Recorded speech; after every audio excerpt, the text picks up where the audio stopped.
Good evening and welcome to Nox Mente. Tonight's guest is Michael Wann. Michael is an independent researcher who has uncovered a dimensional nexus of elite ritual, conspiracy, and the occult, which centers around the Susquehanna River, which starts in New York State as well as the 40th parallel. This story has connections that start with John Dee and the Enochian magic system and extend out to the AI technological singularity. Michael, welcome to the show. Welcome, Michael. Thank you guys for having me. I'm excited to be here, and particularly on this exotic night in the heavens. Yes, it is auspicious. As we were talking about, I dove into your world over there this week and pushed it on Twitter a little bit, and your work is remarkable. I just want to start by saying this because the show's not really in the end about what you're doing in the outer world, but your work's remarkable. Really well put together stuff. You're a treasure. Loving you right now.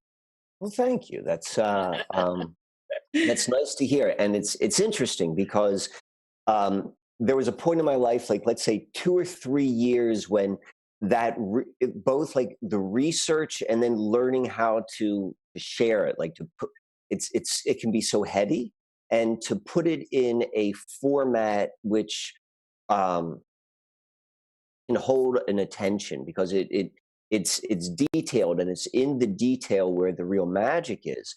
And so that point, though, I haven't been around for like 2 or 3 years, and it just kind of sat there for a little bit, and it's starting to get a little bit of traction. And so it's interesting to just to watch that occur. And so I appreciate the feedback, but that almost seems like another time. I mean, everything has shifted so much, personally and collectively, Yes. that it's just nuts. It's Well, crazy, isn't it? How much it's changed, or at least it seems it has. But this has become relevant because the Marianne stuff that's being brought up in the French yellow vests protests right now in Paris. There have been a group of ladies coming out dressed as Mariannes, and this stuff's right in line with the goddess, with what you're talking about. So I was loving the connections, the dot connections there to the timely stuff going on in France, actually. It's synchronistic, and I just like to this level. It's on this river, and someone just sent this to me the other day. There were plans, like pre-French Revolution, to create a replica of Versailles, and was going to be a refuge for the French monarch. I mean, there's such a strong connection, like Marianne and Columbia, and this all of this goddess sort of stuff. And I know we don't want to go too off that tangent, but it's crazy when you see how much of a mirror reflection is unfolding right now. I think that this is going to be particularly, for me, it's very, very interesting. I'm from the Midwest, so, but I live on the West Coast, so I'm not in that area where you are and where all this is. But this is an area that is extremely significant in the birthing of the USA as we know it now, and on the greater pictures, I'm saying. And as well with this eon we're moving into, that is moving towards the matriarchal eon. So it's all right now. It's so relevant right now. And it's interesting the way you put it together, because the towns are all lined up with the names. All this stuff was mind-blowing to me in a new way. And I'm a dot connector. I had just never put my eye over on the Susquehanna River. Well, I don't think anyone has. I mean, prior to moving here, like, you talked about astrology. So literally on the month my Uranus opposition went direct, like 0 degrees, like 0 degree orb. I move into this apartment in Marietta, Pennsylvania, and I'm on the Susquehanna River. I must have driven over it 1,000 times in my life beforehand, because I grew up in the Mid-Atlantic. And I'm a curious guy. I'm a dot connector, and it never occurred to me to know anything about about this river. I don't even think I even knew it's, how to pronounce its name. I never heard anyone actually say it. And I moved here, and it was, on paper, this is my Uranus opposition. In reality, it was a Uranus opposition. And so it was like, I'm cracking open, and like all this stuff is just like hitting the fan. And I'm like, hey, what's this river doing? And friggin' Wikipedia is where it all unfolds. I mean, feel free to swear, by the way. Speak freely. Oh yeah. You know what, Michael, one of the things that I found interesting is a majority of my family is in Marietta, Georgia, and then my significant major patron of my life, really, of my art, is from Marietta, Ohio. So it's like, what is this? I was just in Marietta, Ohio this summer. It's right by the Serpent Mound, relatively near it. Yes. So was James, or Leonidas was up there too, remember? Yes, absolutely. These things just, once you're on the synchronicity roll, once you're open, which to me in the greater sense is kind of like, almost like the breath of God, or the goddess, or however you want to do it. There's something about how these thoughts start connecting, and and this is what we talk about in Nox Mente. This is really the core of so much that's going on. Is this stuff is completely interrelated. Yeah. Yeah. You just need a place to dive in, and like, Yes. whatever your home is, whatever your interest is, whatever you're naturally drawn to, that's your point of reference to, like, okay, what am I comparing to? Where am I seeing these synchronicities? And you just recognize, no, that's my mirror. And when you start to line it up, and you start to like link in with a greater mirror, then you're like, okay, there's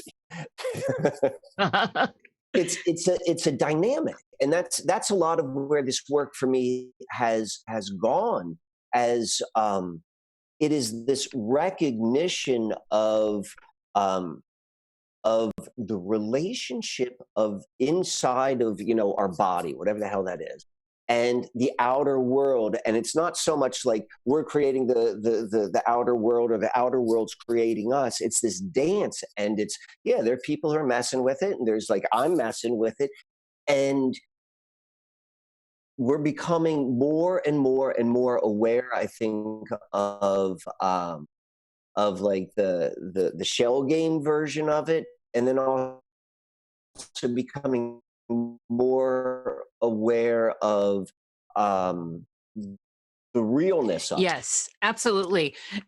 And on a big level, on a collective level right now, which is what's super exciting, because we're going to start seeing this rippling effect, I believe. And it's starting already, especially as we look at the astrology of everything. There is some sort of mass awakening going on. There's something going on. Yeah, and it's affecting the connection, so you guys need to calm down a little. Sorry. It's Mercury retrograde, by the way, people, so expect the gremlins. There's lots of connection issues between the Zoom servers and you guys. It's interesting. Well, let's talk about your early life, Michael. No, that was actually good, Jerry, because we can just get right into this portion.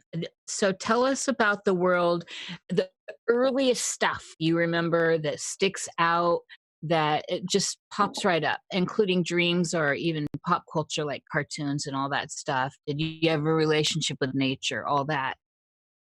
So that's a really interesting question. Thank you for asking.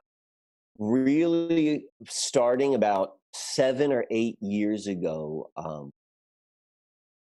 my memory of my life prior to that has begun to, I don't know if it's faded or if I'm seeing it from a different perspective. And it almost feels like I'm looking at pictures. And so my memories of my early childhood have changed. Which is unusual. I don't know what that means. I'm just saying, like, I know I used to remember differently. It's a Mandela effect. Yeah. I mean, it's like, I don't know what it is, but as it relates to my childhood, what it's enabled me to do is look at it from a different lens. And so I was born. I was born, and I lived the first 4 years of my life in Columbia, Maryland, and I moved to Virginia for 3 years, and then I lived in Columbia, Maryland again until I graduated high school. And I think this is an important thing. I appreciate this opportunity because I want to express a little bit of how I've looked back at my story, if anything, as maybe a model of inspiration for other people to examine themselves. But so this town I grew up in, Columbia, Maryland, in the most literal sense, like there's no exaggeration about this. It was created as a social science experiment, and it was funded by some of the biggest names out there. And that's part of Columbia's history. We're like, we are this. It was founded in the early '60s, and it's not really like that anymore. But this was its beginnings. It was founded in the late '60s, and it was particularly for the Mid Atlantic at that time. It was this open basket for any type of what would be thought of as a non-conservative Mid-Atlantic viewpoint. So it attracted all of these different types of people for whatever reason, whether because I need this is the only place I can live, or this is a value system which I participate in. And so it was created as a magnet, and it was literally funded by the Rockefellers. It was when you look back in history and you see like where we are now and how much of the social norm, or at least the social norm which is being presented by a system, you know, it had some roots in Colombia in the '70s, and I grew up in that. I grew up in the '80s, so I it was a little bit more refined. But I look back at my childhood, and like I don't have any memories of anything particularly nutty happening. But I'm like, I know enough about how things work that this impacted my consciousness. I came in as myself, but then when you are in a culture, you are going to be shaped by that culture. And this culture was which I first participated in or was first exposed to was certainly design. It, I did not know this actually about Columbia, Maryland. So the Rockefellers and all So, this is all new to me. This is amazing. well, I'm having no, like no one tells the story, but if you go and you just like, if you got the right lens, you just read the history, and it's like you read about the quite literally, Columbia is the model first planned city. And it was everything about its establishment is like, it reads of a spy novel, like how all of this land between Baltimore and Washington was accumulated. And what I think is the most interesting thing is before any dirt was turned for construction, like before any of that, for a year, there were like 40 of the top social scientists from around the globe and all these different sort of things. And they came together and they like came up with ideas and like, oh, well, if I'm going to go and create a utopia, this is what it would be. And they were known as the work group. And they came and they created this thing and like they tried stuff out. So they had this idea. That's where it came from. And the developer, James Rouse, he and I'm not even going to go down his path, but it's so interesting. But he got his funding from Chase Manhattan Bank, from the official approval from David Rockefeller himself. So it's not like David Rockefeller wrote a check out of his personal checkbook, but they did know each other because Rockefeller had received a proposal from this developer before for another type of planned community. So we've got that, but the real push came from the guy who was the head of what's now known as Cigna Insurance, and it was called something else. And it was called like Connecticut Life.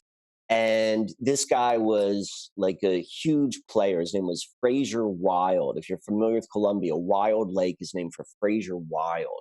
and he was the head of Connecticut Life, and he was a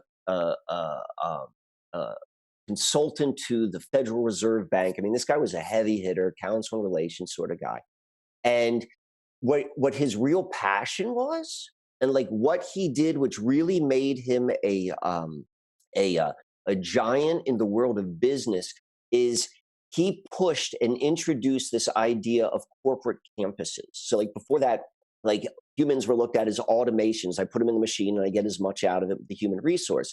And then it tweaked a little bit, and they're like, well, if I change my conditions, I can get more of a output from the automatons. And so that was applied. And I mean, I'm telling that kind of like in a swarmy way, you know, however you get to it, that's what was done. And they created these campuses. And what Wilde understood was the power of environment. He understood what architecture, what certain things, what colors, what shapes, what am I going to go and do to get a certain outcome from this resource? So this is the mindset. And so that's the money. That's what gave the green light of what became this, you know, right now it's probably just your normal, like, it's always on the top of Money Magazine, 10 best places to live. But it's like a small 100,000 person edge city or suburban sort of city place, you know, right between Baltimore and Washington. And interestingly enough, it's like 10 miles away from the NSA headquarters. I always thought that was kind of intriguing. Yeah, I'm now curious actually what actual organizations are right there, or I mean, of course it's right there in the seat of everything, but what might actually everything. It is. And so Yeah. I was just wondering, and now I want to go down this rabbit hole and really connect all of that with the idea of this was pretty much a planned community by Rockefeller. Well, I don't, if I were to guess, if this is just like me, this is me just kind of like reading something and like having a certain understanding of how I think things work. This was funded. They were interested. The report came in. Like the people who, however the actual decisions happen that make, you know, agendas unfold into culture, like however these like 100 and 200 year plans are actually executed, those people read this and they probably had this and many other testing things, and they tested ideas. And they tested ideas because there's an outcome, and there's an outcome to drive culture a certain way. It's always been this way, and it's becoming, you know, more and more refined, and we're seeing that right now. They're different techniques. You know, you got the iron fist, or you got the iron fist with the velvet glove on it. But you know, it's all about I'm going to control and I'm going to shape. So when you moved away after you were 4 and then came back, why did you move away? Why did your family move? My dad's job. So my father was a public relations executive for the biggest technology company on the planet at that time. Oh, wow. So this is significant. I mean, I've got weird connections. I mean, that's all I'm going to say. I got weird connections. I don't have memories. I'm like, you know, I don't remember being anything ever happening to me, but I've read enough books, you know, Yes. I know what a profile looks like. And that doesn't necessarily mean that everything that fits the profile is, you know, something that's been particularly tampered with. But usually when you see something's been tampered with, you're going to fit a profile. And I'll drop one more bomb for you if you really want to hear one. Bomb away. Are you familiar with the Edgewood Arsenal testing? I'm not, Jer. Are you familiar with MK Ultra? Yes, Okay. of course. Of course. So MK Ultra is kind of like, you know, imagine like the Brady Bunch. Who's the Brady everyone knows? Let's say Marsha. Like Marsha. Yeah. And they're like these 5 other Bradys. You got Jan. Jan's like, what about me? And so it's like you always got the spotlight, and there are the other 5 sisters or the Yes. others. Okay, so Edgewood is one of those. and Marcia is MK Ultra. Like the DIA, they had their own. Every silo had their own sort of like Brookhaven. yeah, exactly. Yeah. And so Edgewood, if you were to go and just do like a 30-second search on like Edgewood mind control, Edgewood is known because there was a lawsuit brought against it, and it was like publicly exposed in a little bit of a different way than MK Ultra. Like MK Ultra was exposed through Freedom of Information Act sort of stuff and Senate hearings, whereas this I think came from like maybe a lawsuit. I'm not an expert. Regardless, so this is what I was going to say. Like 5 years ago, 10 years ago, my mom says to me, she's like, you know, I used to work at Edgewood Arsenal, and my boss used to do these tests with cannabis, with marijuana on people. I'm like, Mom, you were the secretary of the mind control scientist? I mean, this is before I was born. I'm like, did they make you sign a contract? And she's like, I don't remember. I don't think they did. I'm like, seriously, you have to remember. We need to get to see the final print, because that was before I was born, and I don't want to know. Well, this makes me ask, this brings up a question to something you said earlier that I found actually rather provocative. Okay. You said you remember differently now. Yes, I remember differently. And so could you elaborate on that? So this is, I'm going to explain this experientially. I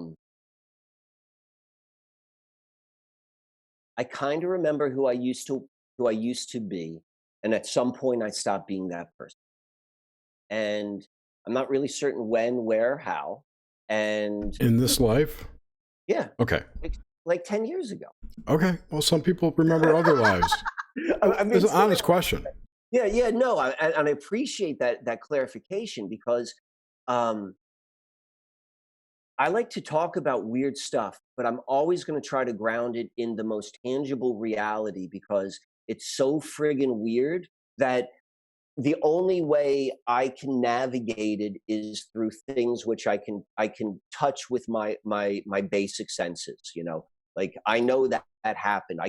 That's why I joke about Wikipedia, is because Wikipedia is given to us as like the baseline source of information. So if you can find truth in that, you're finding real truth, because you're like, we're letting you know this, but if you can put it together, and that's all of the stuff I'm saying about Colombia. I mean, this is why your videos are so good, by the way. And that was a total synchro for me now, because I was just talking to Laura London on Facebook, and I looked something up on Wikipedia, and I said that Wikipedia is the controller of all the reality parameters. It is. Mm-hmm. It is. But the good news is, guess what? You know what the parameters are, because most of the shit in this world, you have no idea what those parameters are. I mean, I think about this all the time. Conversely, Wikipedia is editable. So just FYI. Well, yeah. I mean, you said this before. You said this before about space. You said, when I look out in space, I think it's something other than what we think it is. And I apply that to almost everything. I don't think Wikipedia is what, I mean, yes, that's a story, but there's so much more. And the fact that it's editable, and the fact, like, this is the dynamic which I'm talking about. Mm-hmm. It can still be navigated, and anything of significance, if you're a researcher, needs to go and all Wikipedia can do is like point you in the right direction. Mm. It's usually pretty well cited, and you can go to those sources and go down those paths. Absolutely. But what's nice about Wikipedia is you know that this is what they want you to know, or what's been approved to know. And you also recognize the stuff that disappears. You're like, oh, that wasn't supposed, I should have screenshotted that. But, so back, I just want to get, I don't want to lose this idea of you remembering differently. Okay, thank you, because I will jump all over the place. You and Jerry will have us in Canada soon. So probably in my mid-30s, like I was always normal, but I always wasn't normal. I mean, I imagine most people feel that way. Like, you know, you're like, you fit in, like, you know, I always had friends, I was popular. I was doing the things that I should be doing, and then I just kind of stopped doing that.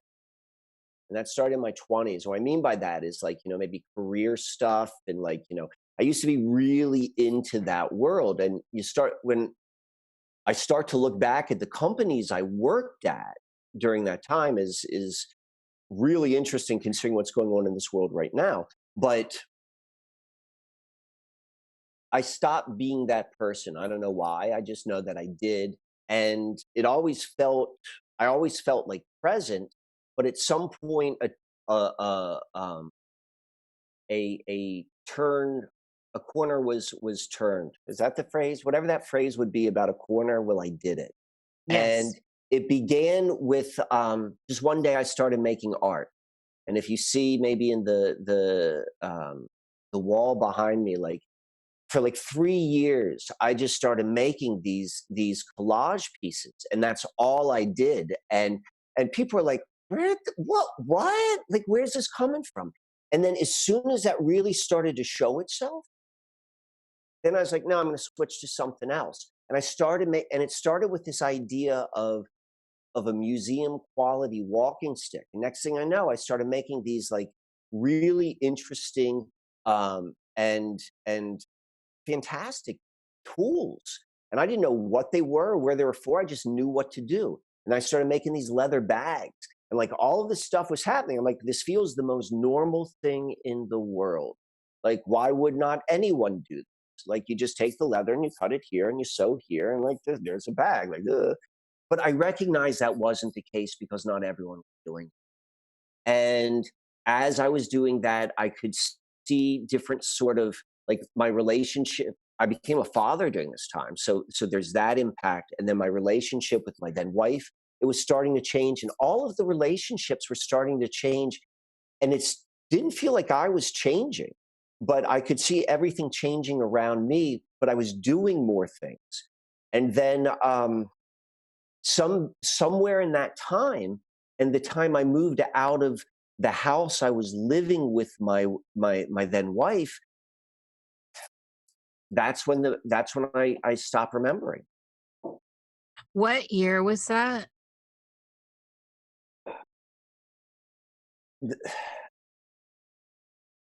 2015, I would say.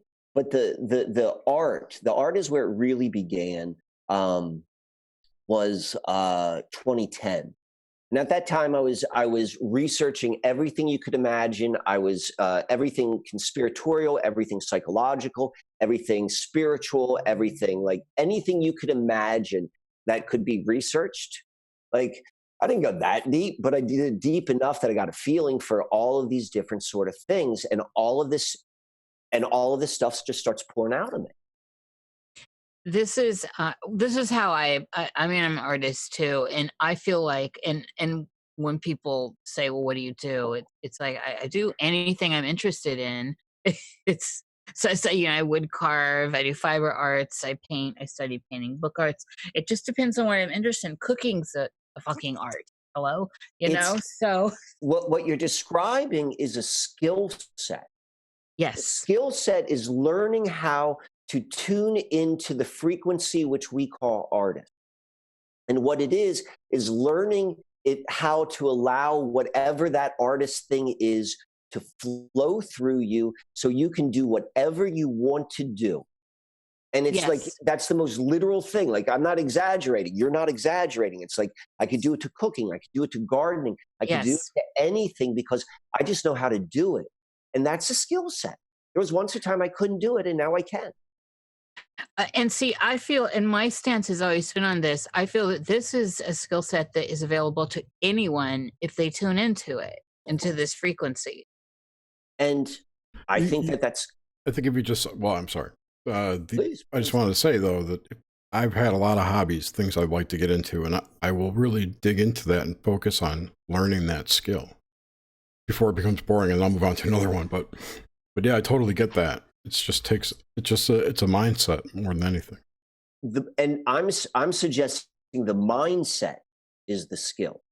Yes. Mindset is the skill, and I believe that's something which which we should be trained on, because the other stuff will take care of itself. I mean, just as you said, like, you will joyfully do the thing which you want to do in the way which is natural for you. Some people, I don't want anyone telling me how to do it. I want to make it up. But other people, they're like, I want to go and read this, and I want to learn it that way. It doesn't matter. Like, whatever your system is, like, learning how to do that. Like, we're stepping into that time as we're seeing this window close, which is like we're spending more time in front of the screen. It's like, you can't spend time in front of the screen and do the other stuff.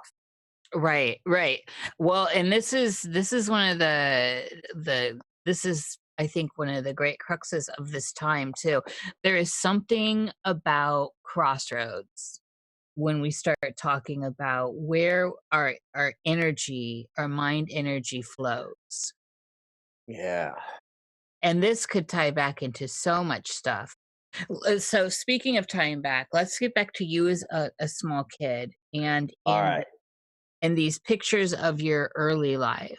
So I've got memories. Like my memories are of they feel like pictures. I'm looking at pictures. Like, I almost think, like, is this a memory of me looking at a photo album? But the first one I have is on the 4th of July with my family, and we were sitting in the wrong direction, and my mom telling my dad, Al, I don't think this is where we're supposed to be watching the fireworks. So I was in Colombia, like, watching the fireworks was a big deal. And I don't know that interaction. That's just a feeling. But I remember facing the wrong way. And then I think at some point we found where the fireworks are. But that's my earliest memory. That, and I can remember going into my aunt's Christmas party. And if you can imagine the movie Goodfellas, do you remember the movie Goodfellas? Yes. I remember. Did you see a little paw sticking out of the grill there? I love that. Love that scene. Well, do you know the when it shows them in the nightclub? I believe it was the Copacabana. It shows them in the nightclub, and there's that famous scene where, like, it's that long shot. And he goes and he introduces. He says, "This is so and so, and this is so and so." That's like one of my favorite cinematic pieces. But imagine the energy of that nightclub.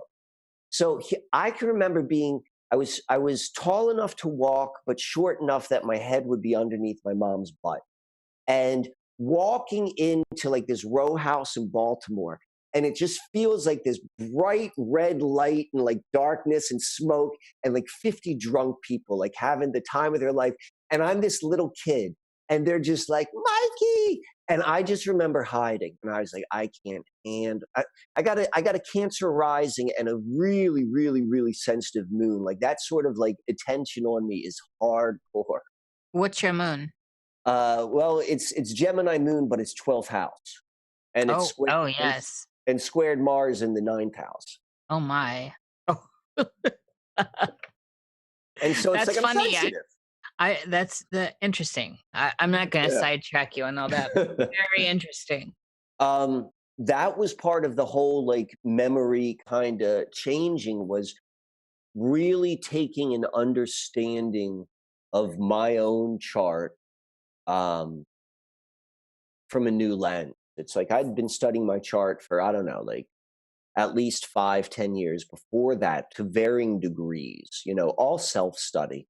And I would really focus on the things I'd want to focus on. Like, I got 4 planets in Sag. No one loves Sag more than Sag. And Sag is a great teacher too, though. Yes, Sag is. Yes, Sag is. And so, and it's 9th house Mars, if you do your math correct. And so I spent some time just, like, learning my chart, but really learning, like, the easier parts of it. And then right when all the shift was happening, I was also learning the less comfortable parts of my chart. And there was a resistance at first. I'm like, that's not me. And then I'm like, is that me? And so that would be all of the implications of, like, not just a 12th house moon, but a 12th house moon with Cancer rising, meaning like, you know, it's the ruling planet of the rising sign. And that's just a big deal in astrology, you know, if you're not. Yeah. Oh, yeah. It's very big deal. And so yeah, and I started seeing that in my chart, and I'm like, is this real? And then I'm looking at myself and I'm looking at my life, and I'm like, this is friggin' real. And then you get into this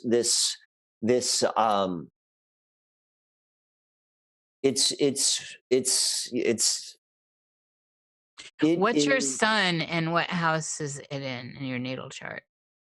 Sagittarius in the 5th house, Okay. conjunct Jupiter, and Mercury's in Sag in the 5th house, and so is Neptune. So, all right, wait. Let's get this. Let's go back. All So, right. in these early snapshots of your life, and also, so in this early period, did you have a relationship with nature? Is it you were kind of a city boy? So I wouldn't call Columbia a city. I would call Columbia suburban, but it's manicured suburban. It's Mm. not like, I mean, there were open spaces, and yes, I definitely had experiences with the natural world. I had experiences with the natural world in the environment which it was available to me. It's not like we were a camping family. Yeah. But there were open spaces, and I was always in open spaces, and I was very at home in the creek, and I've always been like a stone collector, and I mean, not, for what I had, I was very much in nature. Yes, I was. Now that I think So you're drawn to it, yeah, and to the nature that was there. I mean, some people, especially these days, are completely detached from the natural world, and I think the deeper into this particular timeline we're on, it's increasingly so. Also, so in this period, do you remember being a child that dreamt a lot,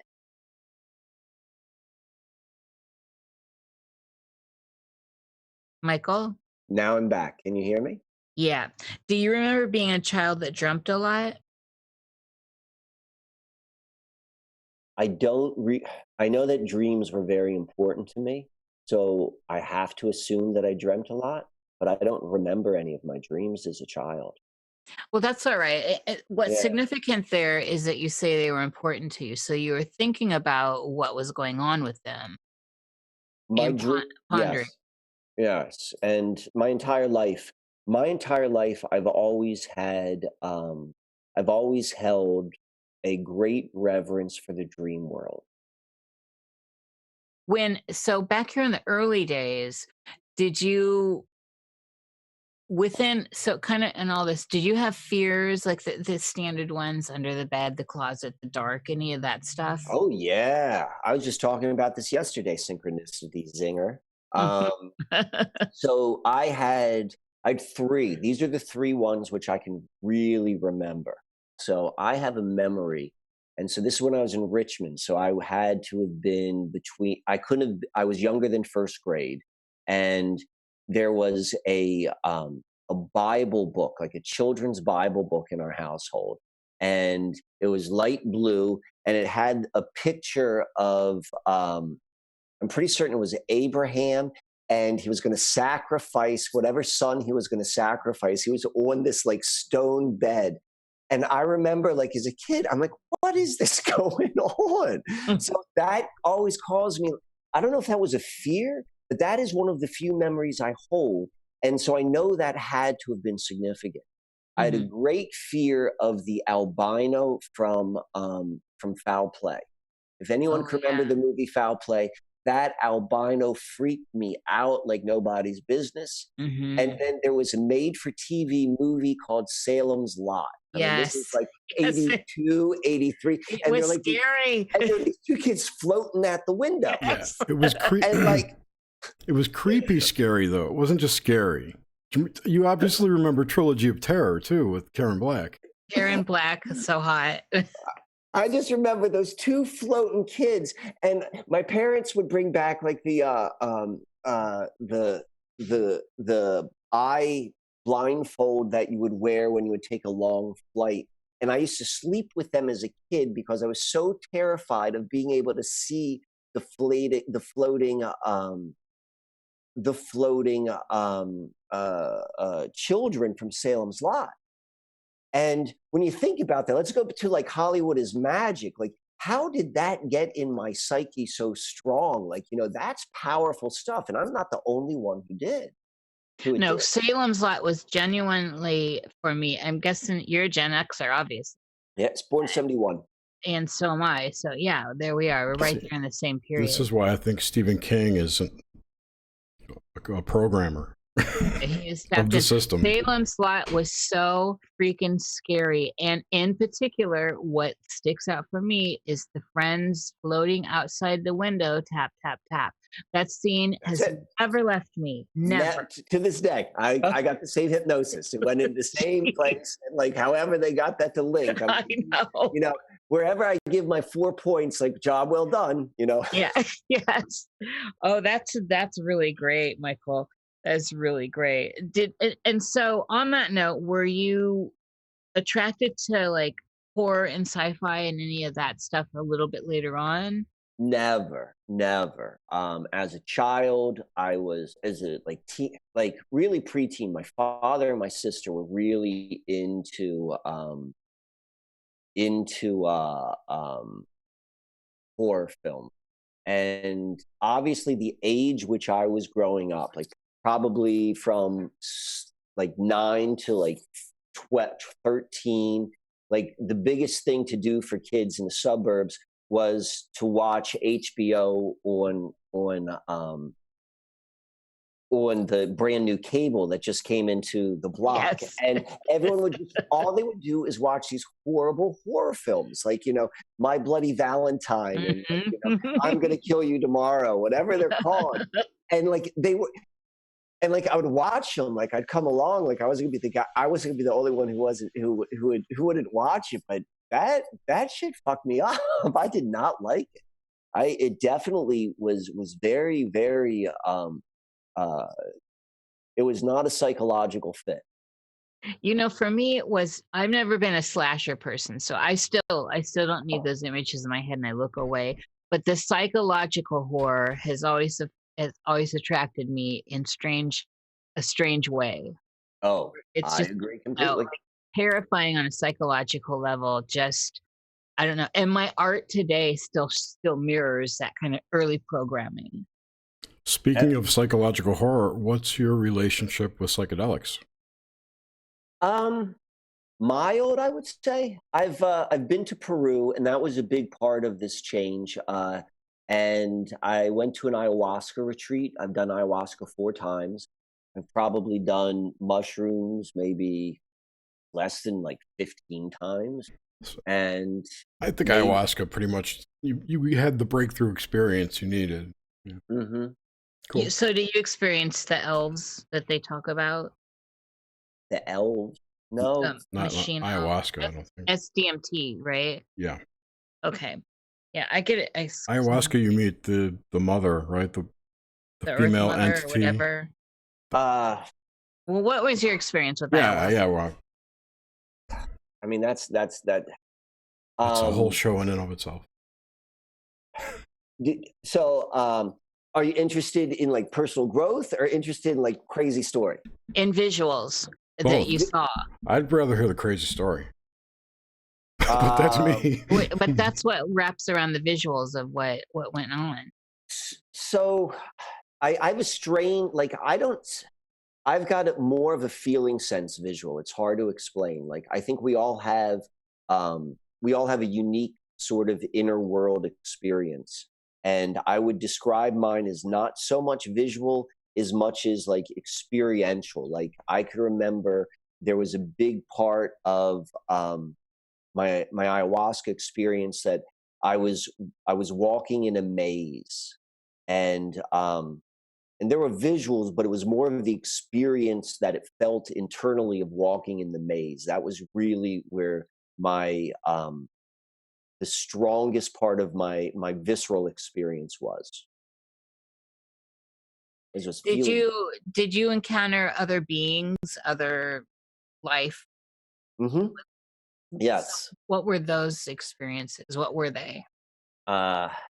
Um, aliens. Um, You know, I the want to hear that. I want to all hear right, what the aliens. I want to hear about the aliens. all right. So, so I went through this real kind of this was my final ceremony, and the whole week had just been like this absolute ride of like ups and downs, and like going into the final ceremony, I was the pariah of the ayahuasca community. You know, it takes a lot to be the guy who freaks out all of the ayahuasca participants, but I became the pariah. And you're in a very, very open, vulnerable space when you're going through this, when you're going like ceremony rest, and like everything you're doing is really to delve in deep into the inner world. And so I went into this final ceremony and just like this, I was in this mode like I didn't even care anymore. But at the same time, not like in a defeated sense. It's like I don't care what's coming. I'm just going to go and keep doing it. And I'm going through all of this sort of stuff. Like that's what the maze was part of it. And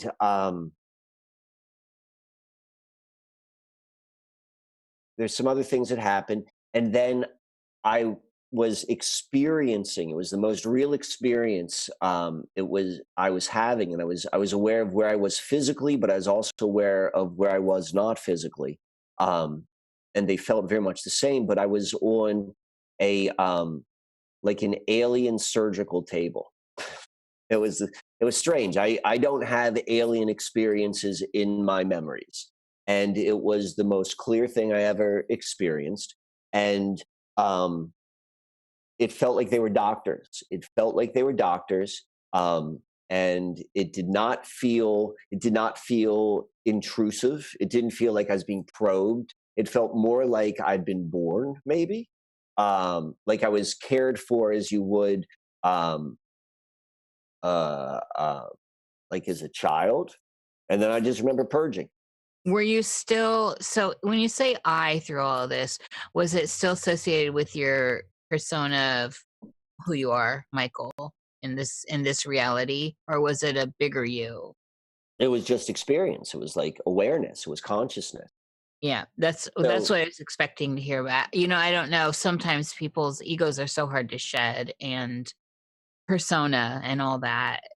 It's I just wanted clarity there. yeah, yeah, and I think it's I know who I am. I know my name, and it's like there is a tie to that, and that was definitely part of that experience as well. Like it was very personal to like the guy who's at astrology I know. Did Okay, and just for a little bit of background here too, were you raised religious? No, I was not raised religious. I was living in Colombia because my parents were of two different religions, and um, they had to elope because my mother was disowned. Yeah. And she was raised in an Orthodox Jewish household in Baltimore. And my father was raised in a Lutheran or Methodist. That shows you how little I know. Household in Baltimore also. And so when we lived in Columbia, um, there was like my mother had a reason to kind of she felt betrayed by her religion, let's say. So there wasn't a strong desire to pass anything on to me from her end. And then from my father's side, there wasn't really much. So like I know a little bit of both sides of the religious story. In fact, I've learned a lot. I mean, I did go to Hebrew school, so I did. What am I thinking? I did. We didn't go to synagogue, but I did go to Hebrew school, and Did so you so it wasn't religious, but I have an understanding. No, and that's good. I think Yeah, that and it serves in a great way too. It serves in dot connecting. So much is tied into the Hebraic stuff, especially when we're looking at blueprints of Civilization. Yeah, I mean, there's just so much there. I think that was probably a gift. Well, it certainly is a strong knowledge base. Hell yeah. I mean, Yes. that's for certain. Hebrew school kicks the ass of any Catholic grade school upbringing. When I say Hebrew school, I mean like Sunday school. I know. Jews call it Hebrew school. So it's like I didn't go to. I know exactly what you mean. Gotcha. Yeah. Gotcha. Okay, good. So where did you end up landing in the spirituality sector? Where are you now with it? Like, where are you now with all of that? With religion? With religion, Yeah. well, I think religion holds many functions, and it's probably right now it's best for me to understand mythologies or programming which we're seeing happening. By understanding the stories, I'm thinking mostly like, and the Judeo-Christian sort of understanding. Spirituality,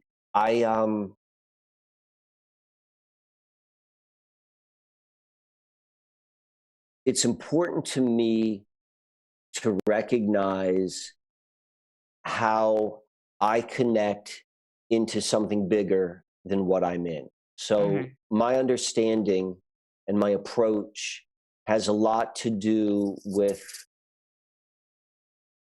the recognition in a very, very practical way of being part of something greater. And the spiritual aspect is the ways of strengthening those connections.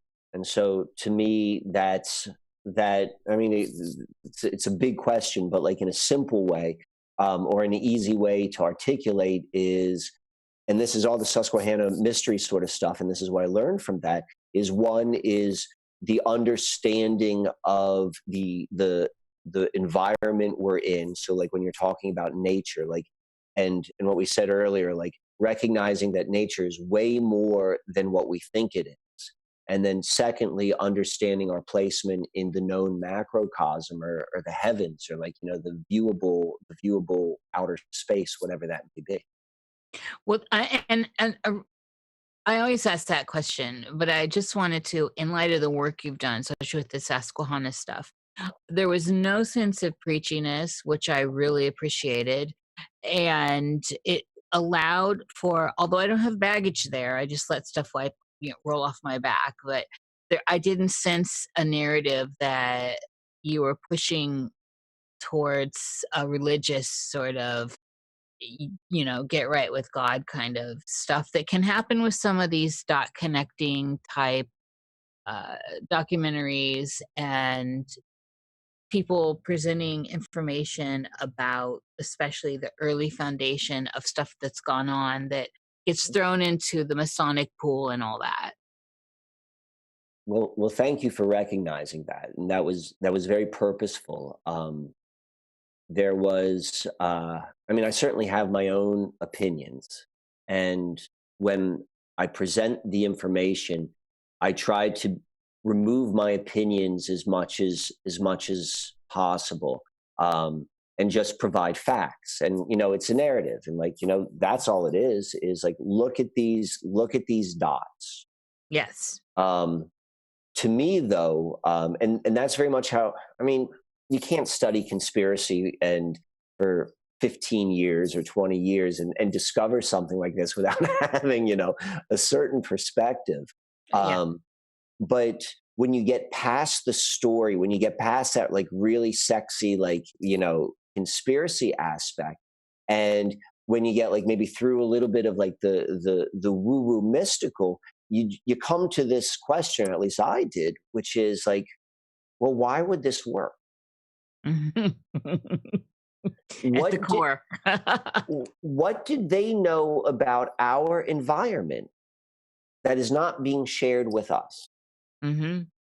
And from that line of thinking, and that's why I say, like, it's not as Pisces, and it's funny because I got a Mars in Pisces, but it's my approach to spirituality is more Venus and Capricorn. it's recognizing like spirituality is just the non-physical description of how we work with these environments which we have found ourselves in. And to me, I believe the teachings of spirituality line up 100% perfectly with what I'm suggesting. It's just looking at it as more of like almost like it. I don't mean this to sound negative, but like, you know, a mechanical way. What are the mechanisms of like, Right. why would this work? You know, okay, well, belief is important. Well, what is belief? You know, what is the emotional world? What does like words like love mean? Like, what does that feel like? Like, what are you thinking inside? What is your posture? How are you breathing? Like all of these different sort of things. Like that's what I find interesting. That's where I put a lot of my focus and attention. Yeah, I'm with you on that, and I appreciate when I encounter that. It's so many people are really pushing. There's just you know what I'm talking about. Everyone knows what I'm talking about. I want to dive into the dream landscape with you and how you experience it now. What does it look like? What is the landscape like? How do you experience it? Is there sensate stuff, tactile? What's going Uh, on? that's an excellent question. So good news, bad news. I will do bad news first. Bad news is I don't remember a lot of my dreams. Good news is this. The dreams I remember, I'm like all over them. Like it's like Christmas morning, right? It's like, I remember the dream. So I can answer those questions. I just had one, I had maybe a couple days ago. I had a dream where I was unable to open my eyes in the dream, but I was able to feel it physically. So there's like this sleep paralysis type thing. Like I could feel it in my body. I really can't open my eyes, but I'm dreaming. I can't open my eyes. And that was an unusual dream experience for me. And it was very, very tactile. And it was very, very kind of material.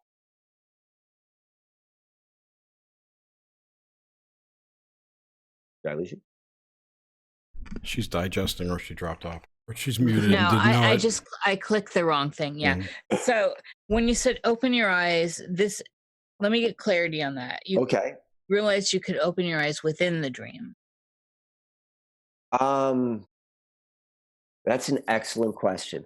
All I know is I was not able to open my eyes.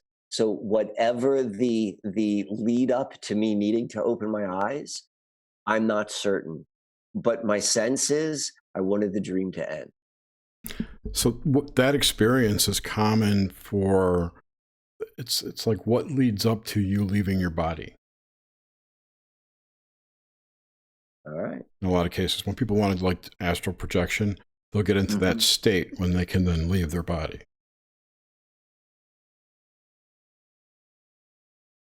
FYI. I want to put a little asterisk, and we can come back to it if you're interested. I got a pretty interesting astral projection story for you, my friend.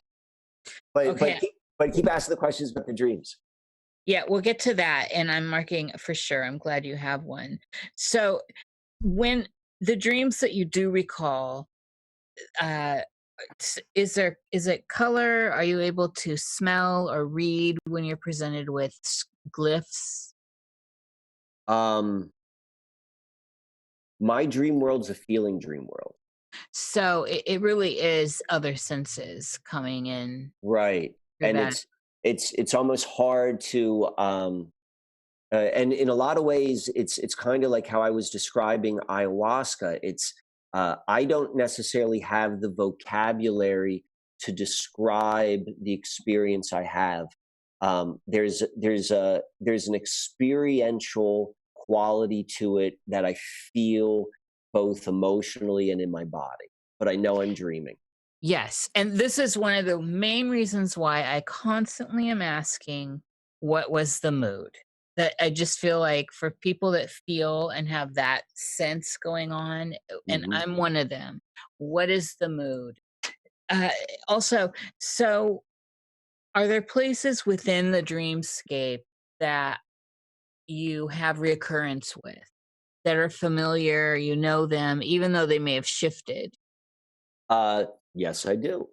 So I can remember there was a period in my life I used to dream, and it was more of a oh, there are two things I'll say. So one was more of a sensation, a recurring place which I visited was this sensation that I wasn't able to move my physical body. And it was a very strong physical sensation. It was very similar to not being able to open my eyes, but it's been years since I've had that dream experience. Um, but that being said, I had a series of dreams, and this is probably like 2012 time period, and they all took place in urban environments. And I remember journaling those dreams because that was uncommon for me. I did not normally have the same setting, like night after night. Can you give us a little rundown on your memory of this series? Oh. Like, remember how I said like I got memories that I have memories? All right. Yeah. So I remember I could remember it was I had the sensation of like cities being like a dangerous place to be.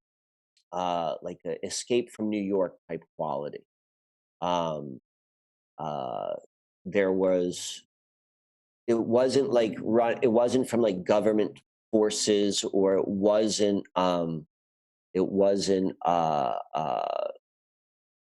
being chased, but it felt like there were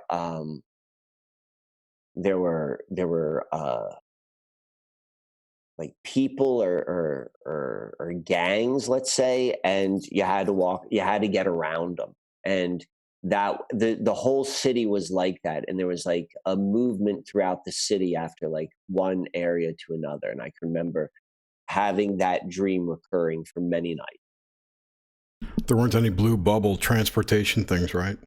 There were no Okay. blue bubble transportation things. And this was around 2012, you said, right? This was around 2012, yeah, when there was a lot of like, probably a lot of collective fear of stuff right around then. Yes, which is actually only amped since then. For no reason too. Well, the collective gave itself a reason, and then I mean we could talk for hours on that, and we have, Jerry. Yeah. So No, I know, but I mean it was fear porn. but also it served a purpose, and I do think Did we it? did actually. I think it did, and I think especially looking at the back to the astrology, I think that we did actually move through a gate at that point. It's just not the bang bang boom boom people expect from Hollywood, because those are symbols. I agree with you completely. I think that and this is true to, I think, something even bigger than that, which is we don't know what we're looking for. And so so it's like, Yeah, we don't know what we don't know. We don't know what we don't know. I mean, I keep going back to the subconscious. I'm like, what the hell is that? Yes. I don't know who designed us, but someone put the biggest hole, like, the biggest like open back door in your being. You're like, oh yes, your total conscious mind is ruled by your subconscious, and you have no understanding what that is, but all sorts of people know techniques how to communicate. Like, who designs that? But what would be the purpose? Why would that be the way we are? What if it was more of that's the way we used to be, and over time it's been forgotten for whatever reason? What do you mean by that? That you can communicate, like what you were just talking about, the open gateway between the subconscious and the conscious, syncing the hemispheres, if you will, however you want to look at it. Maybe it's just something we knew how to do, but then the dark ages happened and we forgot, or whatever the reason is. I like that a lot. Yeah, I like that a whole lot.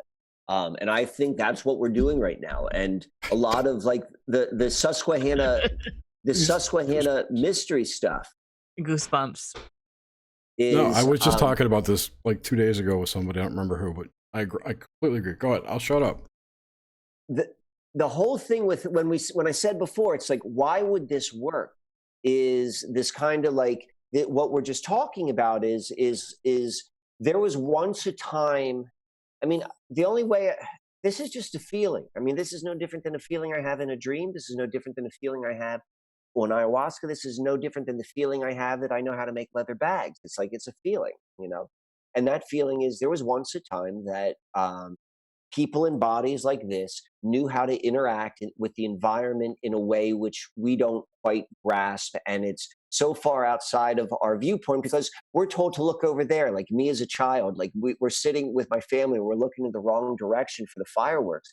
There's fireworks all around. And the first thing we have to recognize is that we're looking in the wrong direction and that we're kind of ignorant, but they're clues if we know to look for clues. Yes, and I love that early snapshot picture example of the fireworks that you have because it's so classic. I see everything through a magician's perspective. I'm talking about pull the rabbit out of the hat magician, like the tricks, card tricks, illusions, that kind of thing, and it all just fits so nicely into the world around us. uh okay, wait, so I want to dive a little deeper in on some of these things. Lucidity. When you have lucidity in a dream, what is that like for you? So I also got a sense that the dreams that you do recall, there must be a certain level of lucidity because you're all over them. They actually make it through your filter. There must be a sense there of being aware. Um, I don't know. I honestly don't know. It's you know, like when you're dreaming, at least it does for me. I'm assuming this is universal. Like dreaming feels as real as being awake, and so I don't have that lucidity that says like I know I'm dreaming. It's like I'm having the experience, and um, there is a little bit of bleed over with maybe like that. I want to open my eyes because my sense was I wanted to wake up from a dream. That's that's just the sense I have. That's why I was opening the eyes. Um, but when I'm in a dream, I'm lost in it, or like I'm participating at such a level, I'm lost in it. It's like it's such a real experience. Mhm. I like the idea of becoming lucid in a dream, but I have not had an experience which has been different than my normal dreams in terms of how I do them. So, all right, let's move into paralysis, sleep paralysis. Do you have any recall of having sleep paralysis?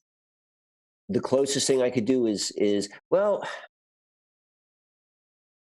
I don't know if it's technically sleep paralysis, but as it relates to like often I think of sleep paralysis has to do with like maybe not necessarily like a night terror that a child has, but there's some degree of someone wanting to wake up and not being able to. And I felt that a little bit with my eyes.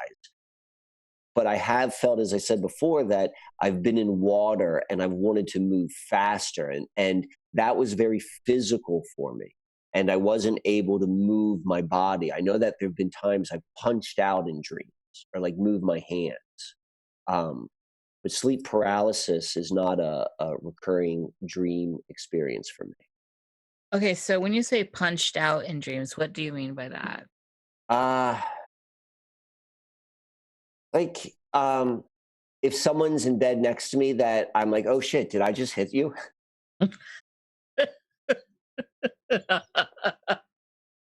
Like, I don't know, I'm punching out in dreams, but like, that sort of stuff. Oh, yes. Yes, yes, yes. Uh, okay, and so also, what about this is a good time, I think, to actually get into your astral experience you had, your astral traveling experience you had. All right. I mean, this is just like a one-off story, but there was a time and this was like right around this 2010, 2012 period where I was really interested. I was kind of, I'm very comfortable with my imagination in the invisible world, and I always have been. And so we have a name for what we call astral projection, and there are techniques, but then there are things which I think people do all the time when they experience life, and we don't have a word for it, and they don't even realize they're doing it. But whatever that it is, I used to do it. And so I was reading a book about astral projecting, and it was a workbook. It was how to do it. I think I read it pretty seriously. Like I read it for a week, like every night, and I would try the exercises. And but I wasn't super psyched, like, this is something I have to do, but it was something I was curious to like explore. And I was doing it, and it didn't really feel like, as you said before, like the sensation of leaving eyes, like it didn't feel like anything like that happened. And I went, but it felt like I was able to do it in my mind. I was able to do it with my imagination, but I do this all the time. And I was walking around a friend of mine's upstairs bedroom. I was like, okay, where do I want to go? Where can I go? And they had a newborn baby, like not a newborn, like a 1-year-old or a 2-year-old, probably about a 2-year-old. And I'm doing that for a little bit. And then I'm like, okay. And I come back. And the next morning, the mother of the 2-year-old, who I was close with, they're good friends of mine. And they said, it's the strangest thing because our 2-year-old was screaming your name all night long. And I'm like, I'm pretty certain I didn't just do that, but this is a confirmation piece. I mean, maybe it's coincidental, who knows? But like, that's my one-off astral projection story. That's fantastic. Yeah, that's the stuff that we love to hear here. And it's of course, it is a confirmation. I just dropped my crystal skull. It is a confirmation for me. That's a confirmation that you were there. And it's even better that it was out of the mouth of babes, right? Yeah. Yes. Okay, so in this vein over here, I can't even recall. I had written a note and now I've scribbled it away. I have like chicken writing, so it's difficult. I have a question then while you look, and this goes back to your experience where you were on the table, your ayahuasca experience. All right. What do you think about the idea that perhaps that's the real reality and what people experience on ayahuasca trips are more screen memories? Be a little bit more clear. Like, what do you mean? So usually an ayahuasca trip, you go to you see shit, right? You go and you see other entities and they give you life lessons or whatever happens. Right. You do that thing. But you didn't do that. You had like a birthing experience. You kind of describe it. A comfortable clinical experience. It was very clinical. It wasn't very comfortable, but it was very clinical. It felt like they were gray aliens, and I was under a light, and I was on a stainless steel table. But did they feel benevolent or malevolent? Yeah. Yes, so, definitely felt benevolent. So what I'm suggesting is that what if that experience that you had is the real ayahuasca experience, but when you come back, you just have screen memories? So you mean like everyone who drinks ayahuasca goes to wherever that silver table is and everyone goes through that birthing experience? Maybe. That's friggin' awesome. I'm just turning it around because Right. I've never heard anyone say that they had a 21st century experience on ayahuasca in Peru, especially. The entire time there, you're in the medicine. And I had a lot of other experiences where I was not necessarily deep in the medicine, which certainly feel and were more like what you're talking about. I don't know. You're right. I don't know why. I've never heard of another person having an alien experience. It was just a thought because I don't know. It was just a thought. It sprung up in my head. It's demons. It's all demons. Everything is demons. Well, that's the thing. Like I realized the word alien. Well, I use the word alien, like whatever that was, like, I limited it to whatever, like it felt real. So this is what was interesting. I can remember when that was happening, and it was so real in my like inner body, my inner world. But I can remember rubbing my stomach, like I was like curled up on my side. I remember rubbing my stomach, and I remember feeling like in my rational thinking mind, like this is happening simultaneously. I'm like, my skin feels soft like a newborn baby. I'm like, this is friggin' nuts. Like I feel like I'm in new skin as I'm having this like wherever, again, we don't have the right language, like imagination, wherever that stuff happens in. It might not be in your head. It might not be in your head though. Exactly. It's the head is in that whatever, realm, like in that dimension. Wherever that was, that state, that was as real, and it was happening simultaneously as I was rubbing my skin, and I was like, I know I'm lying in this mokala in the middle of the jungle. Did you feel the gray skin at all? No, no, not at all. I don't think I was even touched. I just remember feeling like I was being looked at. Like I literally felt like this is what a baby feels like. So did you actually see grays, or did you just feel the presence of them? I mean, did you see their faces, or did you see their bodies and it made you think of gray? I'm not saying you're lying or anything. I'm curious if you actually got a good look at them. No, I definitely didn't get a good look. Yeah. It is a feeling sense of a feeling sense of like, so it's an energy. And by me putting words around it is just that. It's like, what it was without words. And so now this is the nature of having language, right? It's like I'm limiting. That's why I like corrected myself of saying aliens. It felt like it felt clinical, and it felt like I was being looked at. I don't know what they looked like. What I do have though also, there are certain characters that continue to, when I was making all of this art, there were certain characters that showed themselves over and over again. One guy was one named Lamb. They were just made. And so that's a lot like there's no information other than like, this is what just came out of my fingers. This is what I cut out. And there's the sense of me which has the experience, which is like, well, this is what I'm going to do. I'm going to cut paper here, and I'm going to glue it here, and this is what it's going to do. And then there's a sense of me is like, why did I cut the paper there? Why did I glue it there? What's going on? Why is this theme keep on recurring? And I don't know, but the thought has crossed my mind. It definitely crossed my mind. And we're going back to this. This night of my life, I thought that they were the same. I'm just thinking about it, and now that you mentioned that you had other experiences, then that was just one extra one, which could mean many things. But that just made me want to ask: was your dad in the military at all? Or associated with a contractor? I mean, obviously, if you're a technology company, but I don't believe so. But I'm trying to. I don't believe so. I don't even during Vietnam. During Vietnam, I believe he was in the National Guard. That's his closest military. Connection.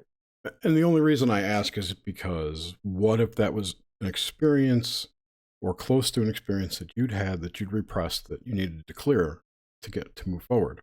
That's what made me think to ask that. It's not. It could be. I mean, I've gone down kind of that path before, and when we were talking earlier, I was being a little bit tongue in cheek talking about myself, but you can't be on any type of self-reflective journey. I paused a little bit earlier when we talked about the ego. I'm like, well, I'm still doing self-reflective stuff, so I guess I got ego, and that's part of where I am right now. But I don't think that's a problem to have ego. I don't think it is either. I don't have any problem with it. It's a necessity. It's what steers us around. What she was talking about, ego death, was just a trip term. Right. Well, yes. And yes. And so I've thought about that. I mean, there's a lot of possibilities. There's a lot of strange things, which if I wanted to connect dots, there's a lot of strangeness. Yeah. Um, You could be a and hybrid baby. Well, on that note, I've been called a hybrid by quite a few people. I'm not gonna. Michael, what do you think about, what are your thoughts on all of that? And of course, words do fail us. They literally do. But what are your thoughts on the whole ET or the others? That whole phenomena that seems to be growing. Well, anything that's growing, I'm suspect. But I tend to be more open to an idea. This is how I treat ideas. Like I'll hold on. I change ideas all the time. As soon as something better comes along, I'm willing to let go of something. We Except here for at Nox Mente are the same, by the way. and so to me, what makes the most sense. So I like to say that sometimes more than believe. Like I'm not in the believe area. I'm like, this is what makes the most sense. I don't think space is what we think it is, Mhm. and there's something else going on and we don't know what it is. So whatever this recurring theme though, which has shown itself, whether it's Aleister Crowley's holy guardian angel, or whether it's a gray, it's the same archetype. And whether that's being dropped into our collective consciousness or whether or not that's a true thing, I don't know. Right now, I just don't know. The closest thing to a real experience that I have is the characters I've made in my art, which have shown up unexpectedly, and that one ayahuasca experience. When you say showed up unexpectedly, you don't mean physically. Correct. Okay. But they showed up mentally, and you represent them physically in your art. So yeah. How strange can we get? Strange as you want. As strange as we can. There are zero limits on this show, zero rules. All right. So balls deep, baby, balls deep. So a very smart friend of mine, guy in the world of neuroscience, he once told me, he's like, Mike, whenever you're working with the fundamental building blocks of reality, whatever you think your reality is, he's like, that's dangerous area. And one of the things I've noticed about myself, I think I've told you a couple different stories, particularly when I was a child, and we talked a little bit about this an afflicted moon. But I've got like a lot of kid fear stuff, and what's part of the natural psychological maturation of an individual and human body is like you're going to go and do the opposite. So I like danger now because I probably am overcompensating for something else. And so I like to go and mess around on the fundamental levels of reality. And that's a dangerous place to go. But that being said, I don't know. I have a very strong sense that there's something on the other side of that veil, which is very connected to us. And there's a large part of my understanding, which I'm not really completely connected with, which is very active over there. And my life over there is as significant to this physical life as I am. So when I say these guys showed up, like whatever's on the other side, whatever the subconscious is, whatever is like all this stuff, to me, I don't know what any of it is. It's all X-File shit. And something came in my life that was never there before. And I started making art. And I started drawing pictures of these motherfuckers, but they don't look human. They look kind of weird and they're fun. And it's like, and I like what's coming out of it. Like, you talked about the mood. My mood is good. Yes, mine is good too. I also paint and draw the things that come to me, and they're very strange and odd. Half the time they don't have hair, and I mean they're there to be seen. I have them pictures of them all over. Right. So it's in this the whole context of everything we're talking about. Where is, or what is even consciousness? Like what's going on with this whole idea of how it seems to be split? We're here, then we dream, but then we can focus in on memories or the past. How easy it is to just fragment your consciousness by by daydreaming about the future. I mean, that is a split in consciousness. So Mm-hmm. what's going on? All right. I'm so excited to jump into that one, but I want to say one last thing, which Jerry, I think you're gonna like. Do you see this thing in my hand? Yeah. All right. Worry beads? It's a piece of Tektite. I love Tektite. I have some right now on me. So do you know why I carry Tektite in my, and what hand is this in?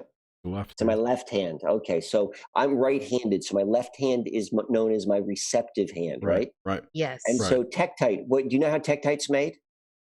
It's when something hits the earth, goes up and comes back down, right?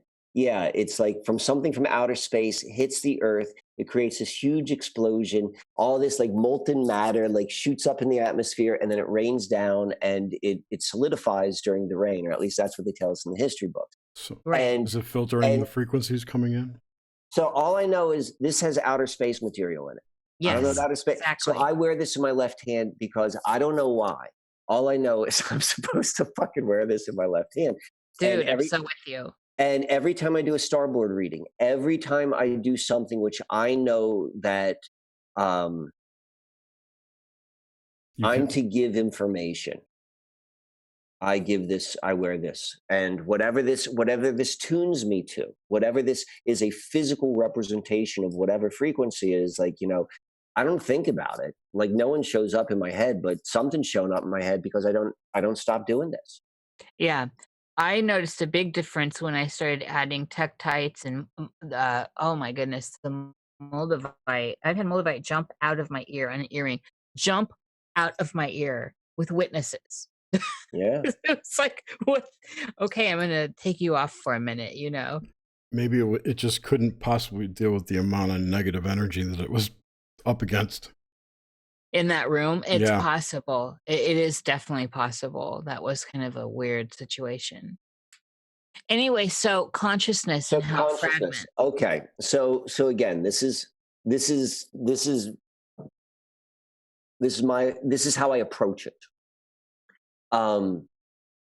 Consciousness is, like, as you said, words are just limiting. So consciousness is one of these things that cannot be described in words. So it's like, it's this thing we're all we know it's this thing which we can't describe in words. All of my awareness is, how do I relate to consciousness? I don't know what it is. And so I see everything as a symbol. And to me, and your physical body is, and the material world, like where you are existing within, is what you need to relate with. And that could be people as well. And so the way I try to train, and I think it's a skill set, the way I try to train to relate to consciousness, which is everything, is I try to do as many like seemingly impossible things at once and find a balance in it, because that's the only way you can take like all of this like disparaging thing. It's like you find your balance. And I do it through this practice, and it's riding my bike with no hands. And let me explain to you why I suggest this is like, to me, it's the most amazing thing you can do, because the mood it puts you in is, there's nothing more fun than riding your bike with no hands. But I ride it like a friggin' monk, and I'm incredibly skilled at what I do. And what you're doing is, first of all, you're in your physical body, you are finding balance, which happens on a bike. Anytime you ride a bike, it changes your consciousness, because you are in a state you're normally not in. You are literally physically balanced, and you are propelling yourself with your own energy, albeit leverage. So right away, you're changing consciousness. Most people ride bikes like all hunched over, like a primate. You're meant to ride your bike like a king. So you want your spine perpendicular to the plane of the earth. The human being is the only being on this planet whose natural position is perpendicular. I don't know what that means, but it changes our consciousness again. So now you're riding your bike that way. In order to ride your bike no hands and to be good, is you have to be so centered in your root. All of your weight has to drop down. And so that is like the ultimate physical position. You're extending your spine, and you have to have good posture. You have to be totally grounded on the bike. and then you meld with it. So as that's happening, you then have to become aware of infinite sort of things that can knock you off your bike. Because I'm a 47-year-old man, I don't want to fall off my bike. I don't have insurance. I don't want to get hurt. So you have to be aware of everything, including your physical body. And at the same time, you can't be aware. You have to be totally balanced and focused on nothing. At the same time, you're just like weaving around everything. And that is a skill set. And I think there's a certain level of consciousness that has to happen. I can't do that physically without invoking a level of consciousness.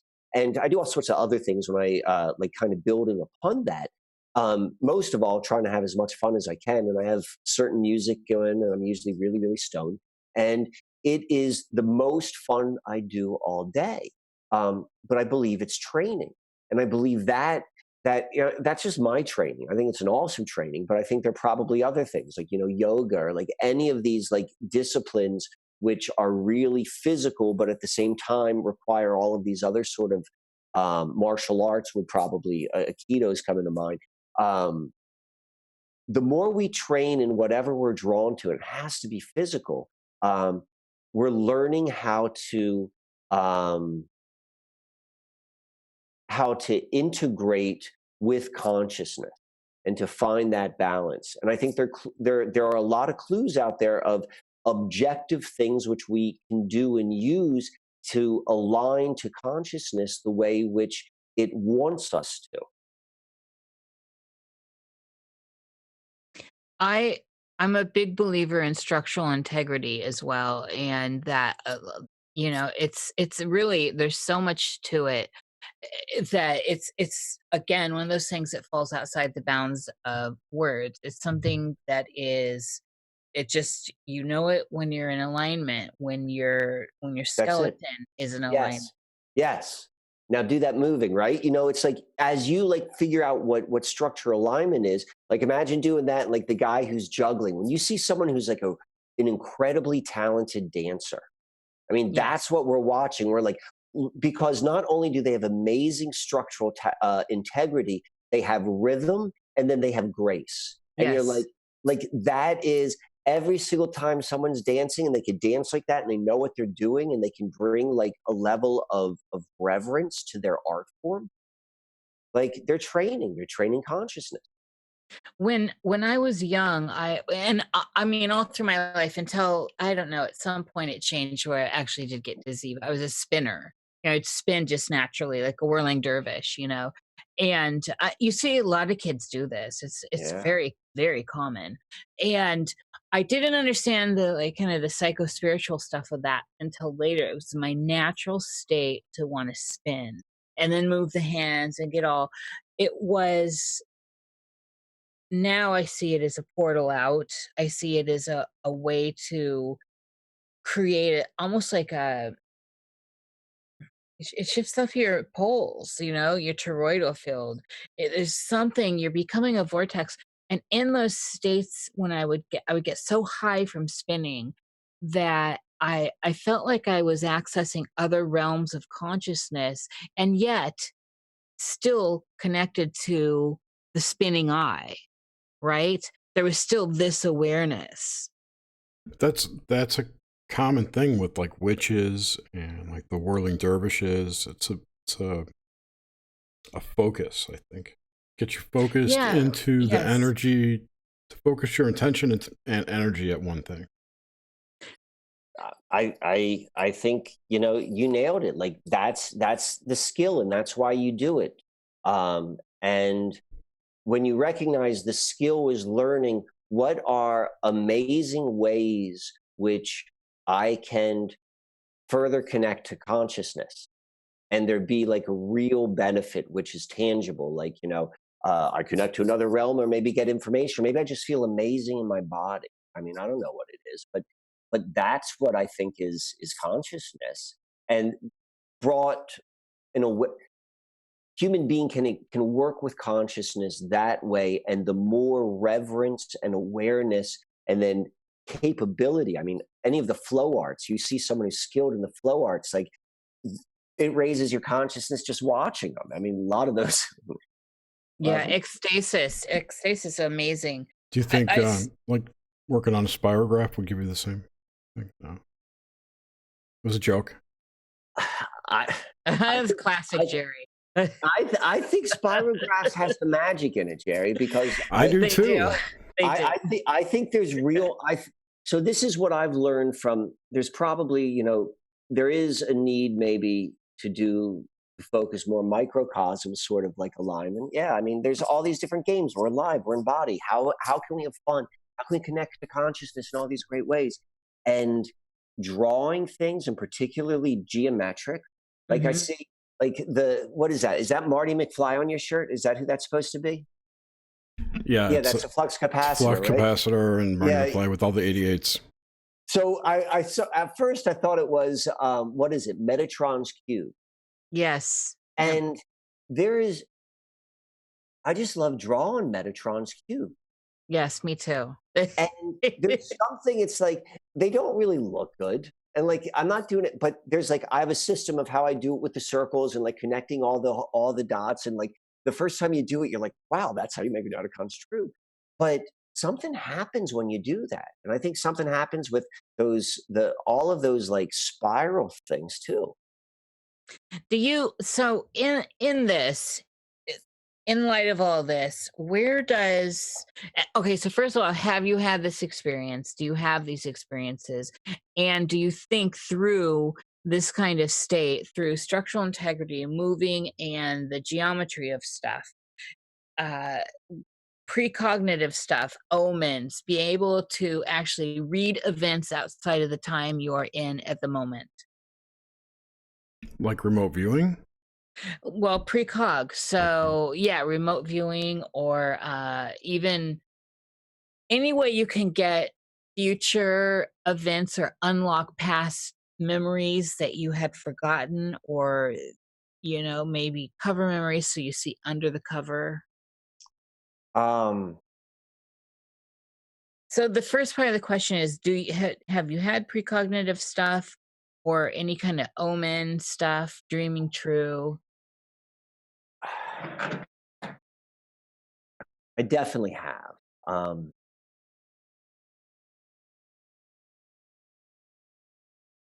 And again, right now I'm going by like a memory of a memory. Like I know I've had that conversation and I've written down. It's funny, before we had this conversation, I went looking for some of my old dream journals and was unable to find them. In fact, I moved them physically out of where I live because I didn't really do like I don't know why I did it, but my senses now that we're talking is because I wanted to not be limited by those. And I think that kind of backs into what you're suggesting, which is how dreams and reality and timelines and being able to see more than where we are and where we're going. And those are interesting questions, but right now I feel like almost we're flying at the seat of our pants, and we're in a really strange place that I have not experienced since being in this body. Oh yeah, I 100% agree with that. And I don't know if precognition is possible, which is weird. Like, I don't know, like those are the words that came out of my mouth. Like we're in this place right now, like anything is possible. Like both like every extreme of the environment, like we're at that place right now. Like maybe even as individuals, like, that's what it means. We each go and choose, or like, whatever we're creating, because it just seems to be getting so more real, this Yeah. relationship between the inner world and the outer world. And I may even be a little bit gun shy because there's so much astroturfing. There's so much there's so many seeds which are being thrown out into people's consciousness. And don't you get the feeling that people are turning away though, because it's like information overload and I'm just gonna watch football. I'm not gonna deal with the overload anymore. It's like people not wanting to shop at a giant supermarket. It's just too much choice there. And they don't want to make that choice, so they'll tend to shop at smaller stores. So yeah, you brought up a couple interesting points. I mean, one is you brought up like the pendulum, but I still think I think you're absolutely right about the choice and the choice overload, and then how that causes a shutdown. But I believe the shutdown is designed, and the design so that then they can plant even deeper seeds. You know, that's how the system works. That's how you would gain access to that part of the mind if you're going to manage collective humanity. That's what they do. Well, what do you think this is all amping up toward? Wait, they who? I don't know. Whoever the theys are, right? This is. I'd like to dig into this when you're done now. All right. They are the people who are on the other side of the veil who are running the show. Okay. And I'm not trying to like mock you or anything. No, it's funny. I was being silly when I know you were. I know, and I always do that to people. Well, who's they? Because I really it's a good one. For all we know, it could be ourselves. You know. You are probably correct, and undoubtedly that is. But until we have more clarity, we can't tell. Yeah. Well, I look at more skill. It's like until I can go and see the other side of the veil and be unified. So that was what happened after the. Let's make this full circle. So what happened after the aliens in Peru, and I'm being silly when I call them the aliens, is then this like wild carnival occurrence happened with strange, very, very strange sort of things. And it felt like a reunion on both sides of the veil. That's exactly what it felt like. It felt like, all right, we're going to bring the veil down for a moment and we're all coming together. That's exactly what Peru ended like for me. And that sounds to me, just listening to it, like greatness. Like the mood was great. For me, it was, yes. It was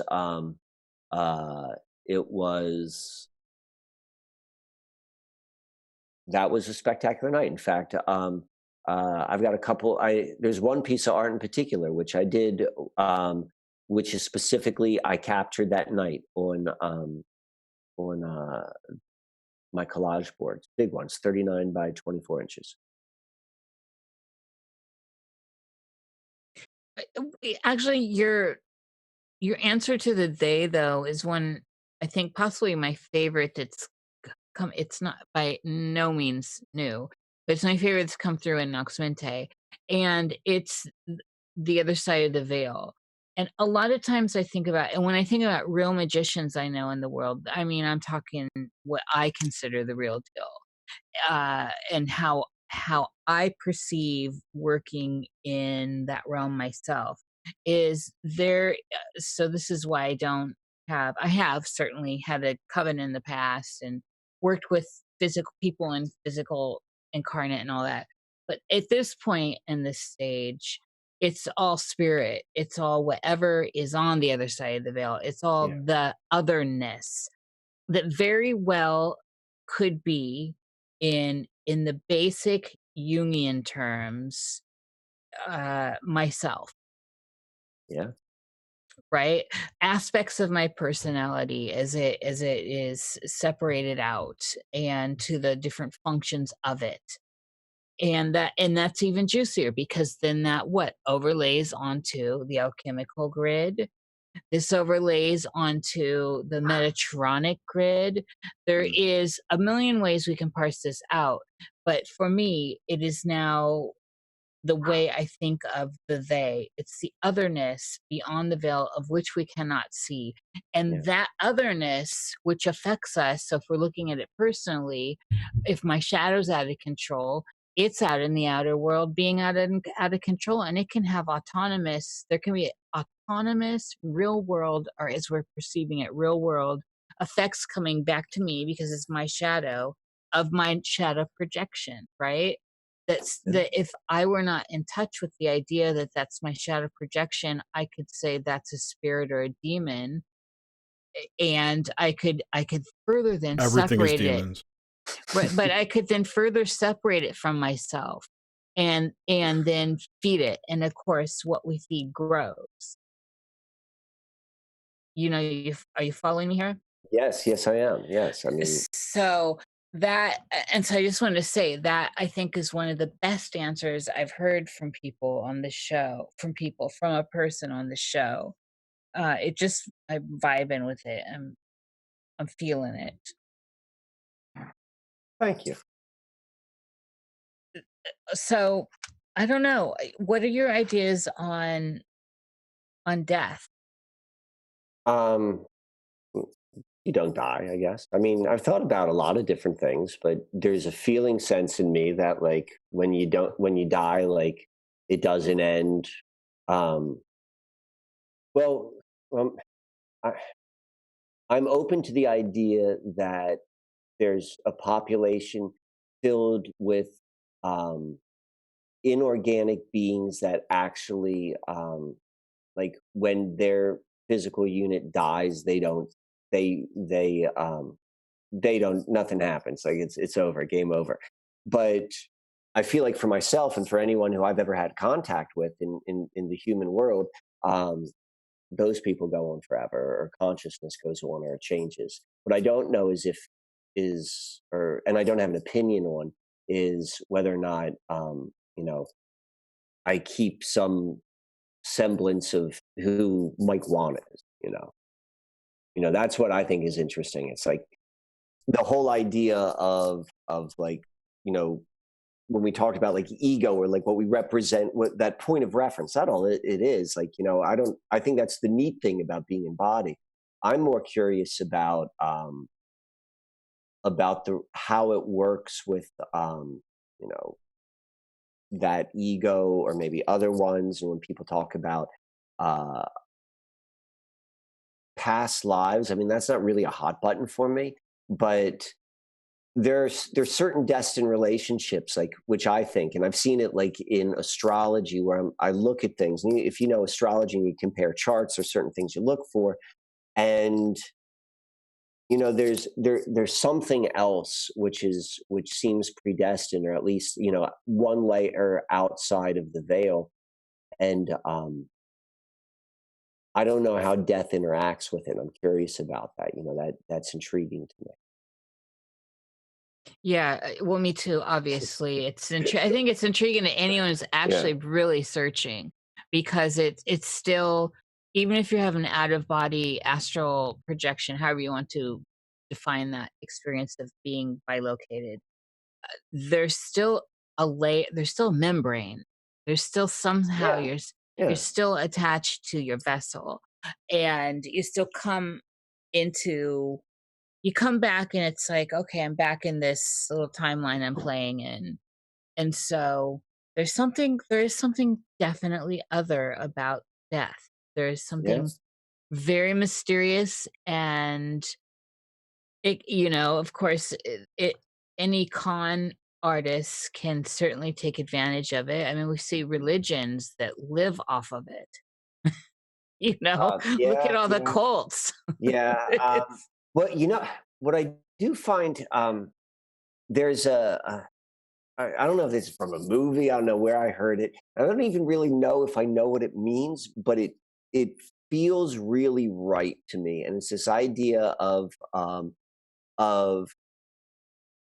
like cultures, like the I think it's Tibetan, like the like all of these cultures that have books of the dead, and there are people who spend their entire lives preparing to die. And it is through that act, I don't know what it says inside the Tibetan book of the dead, but imagine if that, like, I filled my consciousness with it, and like I'm so aware of, like, and this is what I do, and I believe it's like very instructional, like what you do.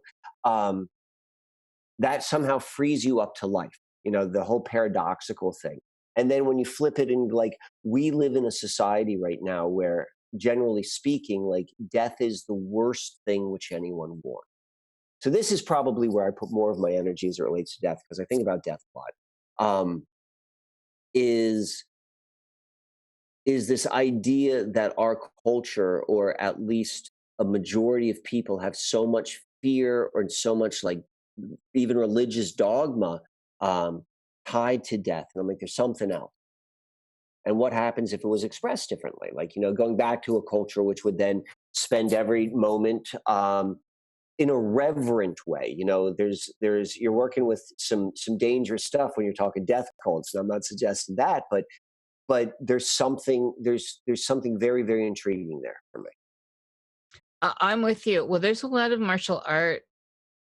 internal martial arts that Right? focus on this, of really being at one with your personal death throughout your day, throughout your life, and drawing from it, so that when it comes, it's familiar. It's just another breath. It's just another breath, and it's moving through a membrane, or Yeah. it's changing your clothing. So, and I'm one of those people, but I have, I have a dark chart. I have 12th house sun. It all plays into kind of my gothiness. My chart does, for sure. So, is there, in the death conversation, have you experienced those that you've known that have passed within the dreamscape, Um, good including animals, Michael? um, no, I haven't. No, I haven't. But I do feel not in the dreamscape. I have in a waking state. Could you give us a little taste of that? Um, I'm I'm You really don't. I'm feeling oriented, so it's like it's hard to put like it was a feeling or a knowing, like a knowing feeling of uh there's a grandfather, my father's father. He died before I was born, and there was a short period of time where he was just, the idea of him was so heavy in my consciousness, and um and I just had a knowing, like, there was a some type of connection, like, again, like, whatever's going on beyond the veil, like someone's doing something, whether they're kind of coming through. I'm not seeing apparitions or anything, but it felt as real as any of some of the other feelings which I've had, which have been real, which I've been able to verify. So, what was the? Can you set the scene up a little bit, of like the physicality of it? Were you just in a room and you felt your grandfather's presence, or what? How did? um So the scene in my mind, in my memory, which comes most clear. I used to do a lot of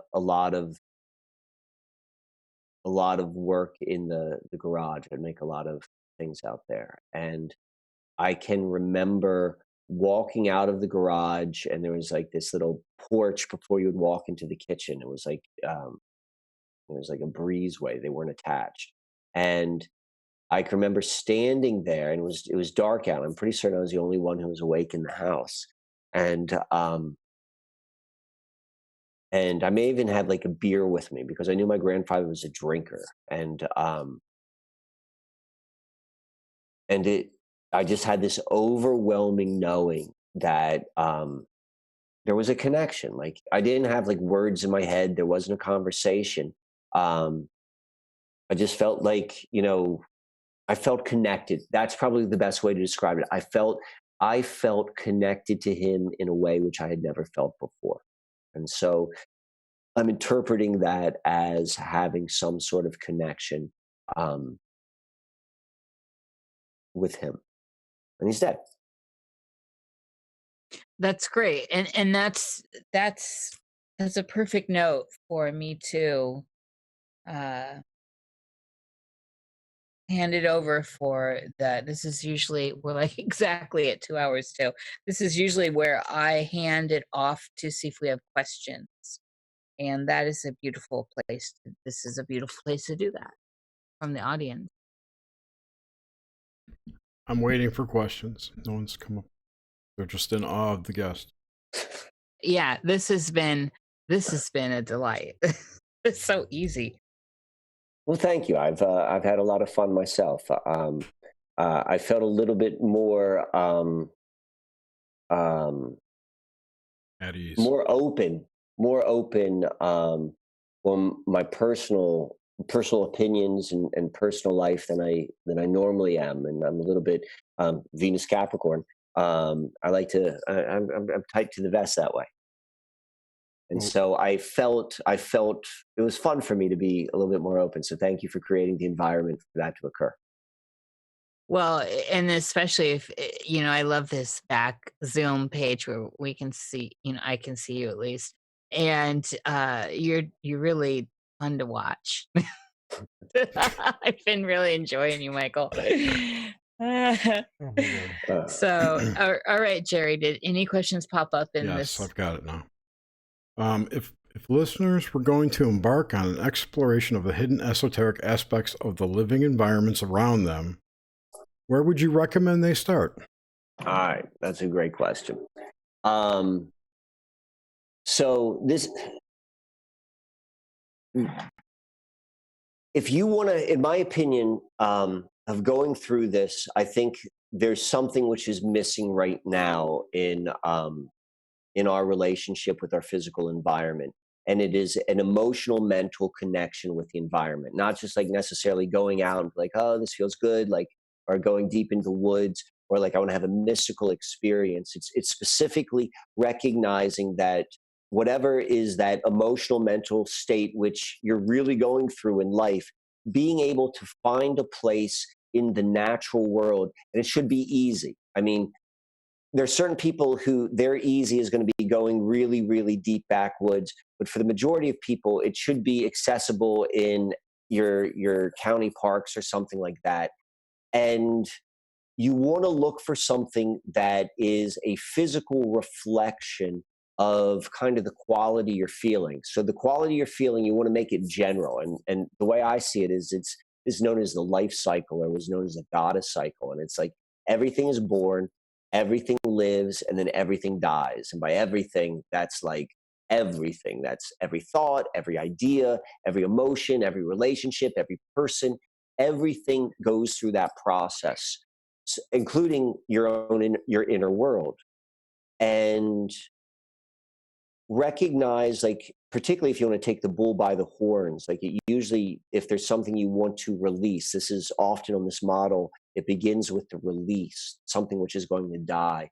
You want to find a place of darkness, because you want to go to a place where it's dark, where it's destructive, where you can give away what you want to die.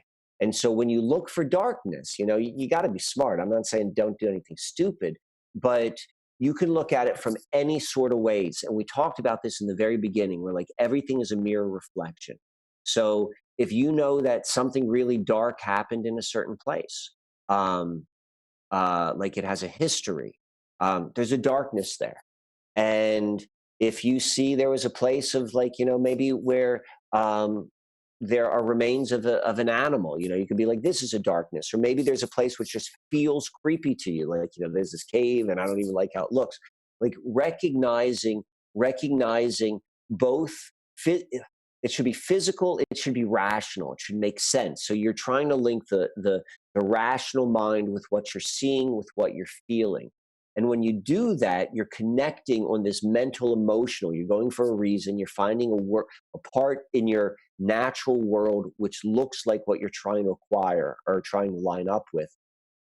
And then you do whatever makes sense. You walk there. You want to go and breathe. You want to sit there. You do yoga. You want to write something down and burn it. That's always a good thing. Anything that feels real, but it's the intention behind it, and then the structural integrity. Now, this is spiritual structural integrity, but it's got to make sense.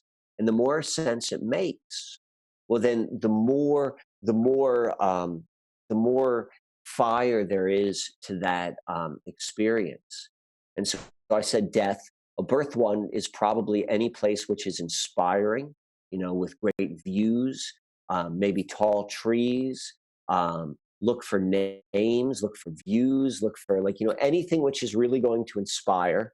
And then life is usually, you want to find like a place that is a symbol of balance, you know. So whatever balance would represent to you. So maybe like right in between two different if you see two very, very, like, let's say large trees, like I do this all the time. I'm always looking at trees and I'm interpreting what I think that energy represents. And I think how I can tie myself to that with whatever I'm doing. And I always like to look for the biggest tree in the area. I'm like, because that's the grandfather tree. But if you find two big trees and you stand in the middle, you're in balance energy. And so you're creative, but you want to be logical. You want to have a method to your madness. And the more you can shape that way, you know, the richer the experience becomes. Excellent. Thank you for that answer. I have another one. I have many questions. This is a first. Okay.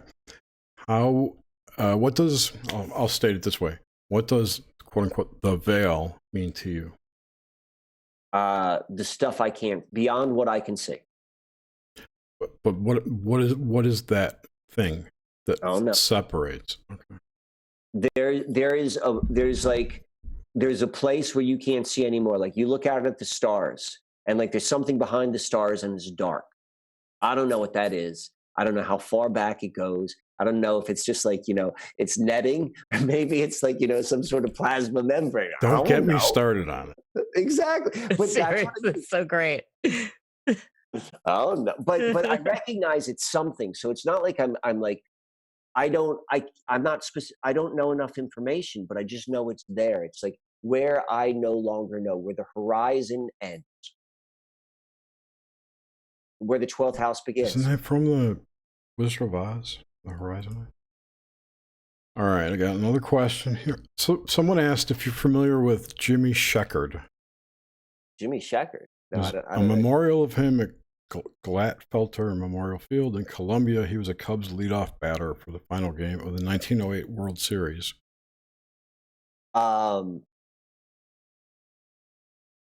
No is perfectly fine answer. No, but that name is sounding very familiar to me, and baseball ties into this like in a very, very deep way, and the Cubs really tie into this. So I'm like thinking, I'm like, wow, that's kind of interesting. I have no idea who this Jimmy dude is, but like all of these other things are like ding, ding, ding, ding, ding. Okay, so the person who asked the question said that it's more related to your research than the show, which is right. is perfectly fine. I wasn't trying.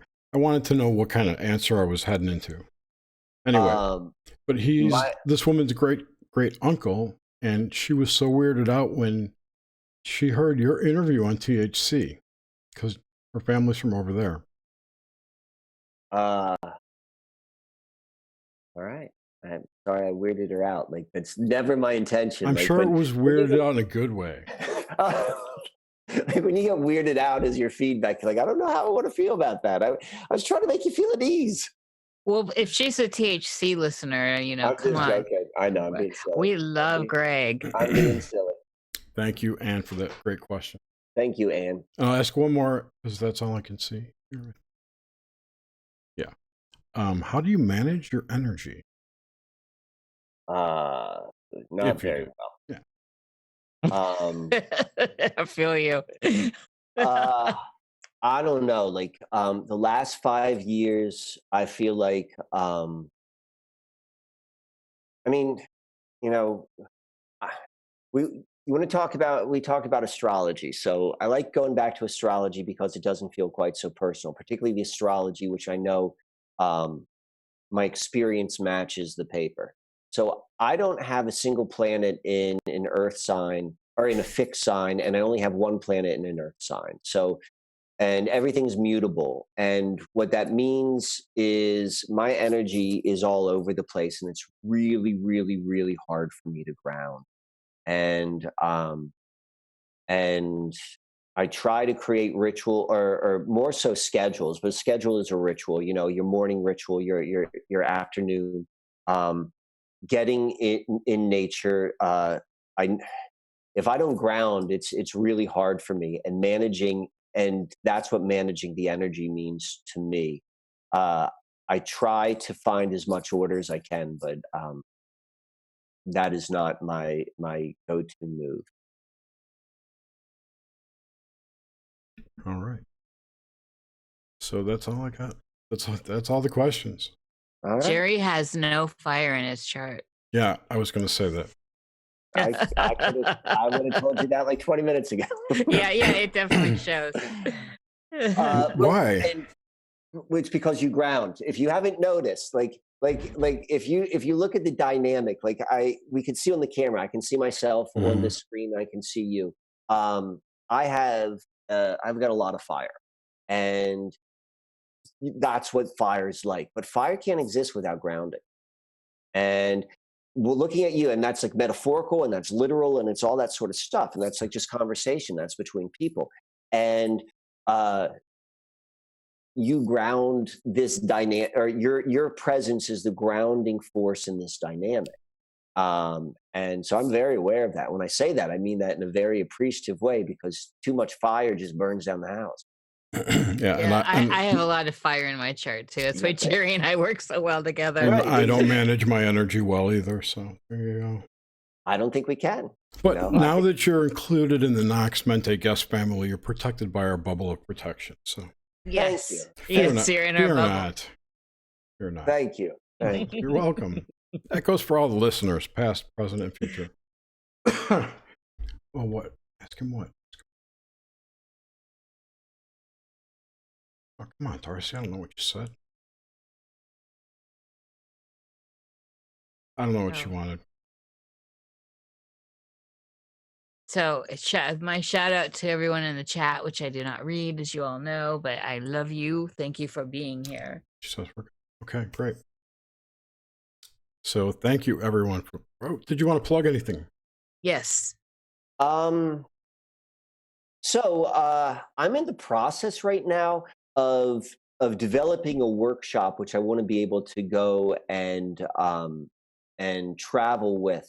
And it's specifically what that first question was about. It's how it's a little bit is telling the Susquehanna mystery, and then expressing something which I wrote years ago, which I called the rights of the 40th parallel, which is specifically how to go into these areas which are particularly energetically charged and interact with it in a way which then grounds or connects, not only serves the individual, but then also on a humanity level, like, we need this. We need to reconnect with our natural environment. It's a model how to do so. And this workshop is teaching people how to do that in their local environment. So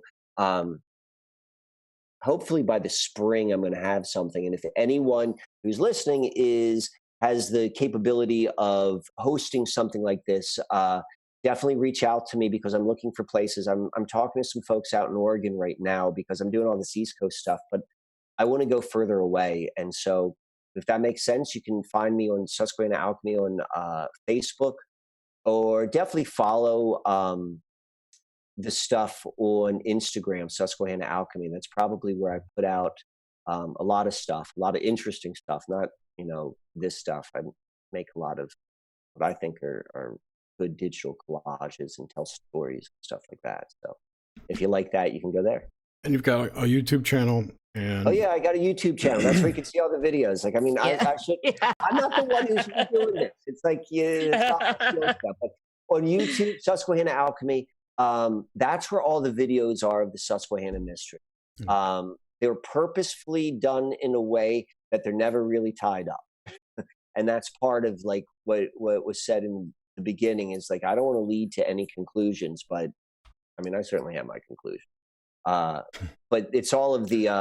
That was one of my questions I wanted to ask tonight too. Where's it all going to? It's the demons. It's demons. Where's it all? Always the demons.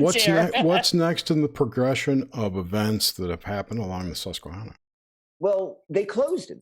What was happening there was a 400-year magical ritual, which began at the beginning of Jamestown and ended 400 years to the day at the opening of High Point Scenic Vista, right on the 40th parallel.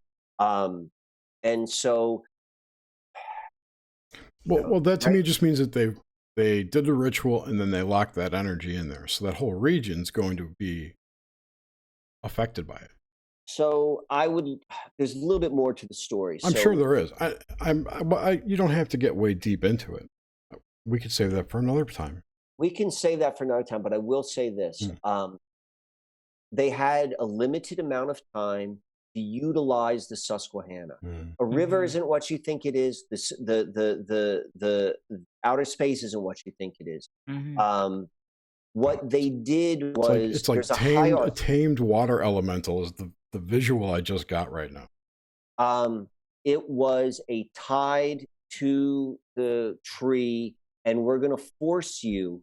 And so there's a hierarchy. There's a hierarchy of the water elementals, and the reason why so much was done there was because it's at the peak of the hierarchy. That doesn't mean like this is the greatest. It doesn't mean you like it or don't like it. It's the one which has the most influence. That's why the geography is so significant. That's why there's so much goddess significance, because this is why they came there, because it was the hierarchy. And a lot of people seem to miss that. They think it's like, the eagles are the best. And like, no, there's a mechanism, and in your backyard is your personal one. But this was the hierarchy of the planet. They knew this. This is part of the information which they're having you look the other way. And for 400 years, they were able to do that. And it was to create the environment we're in right now. And the reason why they're doing that is with the technology, it is an artificial environment where all human beings are putting their mental, emotional energy, whereas the original environment was the earth. People have forgotten this. And so that's what all of this is about. And I'm grateful, Jerry, for you giving me an opportunity to express it, because that's what the workshop is about. The workshop is ultimately to tell that story and then give the tools so that it can be personal. And so we can begin to remember however it was we once were. And that's not the Stone Ages. I'm not saying going back to the Stone Ages. I'm saying they got us looking in the wrong direction. Oh, yeah. Yes. Yeah. Yes, totally. Oh man, this is the juicy stuff. You gotta wait to the end for the good stuff. You said you didn't want any of the outside stuff. Oh my God, I want it, Michael. Anyway, all the links to Michael's spots on the web are in the description. They're also in the show notes on our Discord server, which is also everywhere. If you can't find it, let me know. And we will see you next week. Thanks for listening. I forget who our guest is. John Chadwick from Drawing Out the Spirits podcast. Excellent. Co-host. So that'll be really good. So good night, everyone. Thank you so much. Thank you, Michael. Thank you, Nish. Thank you, Michael. All right.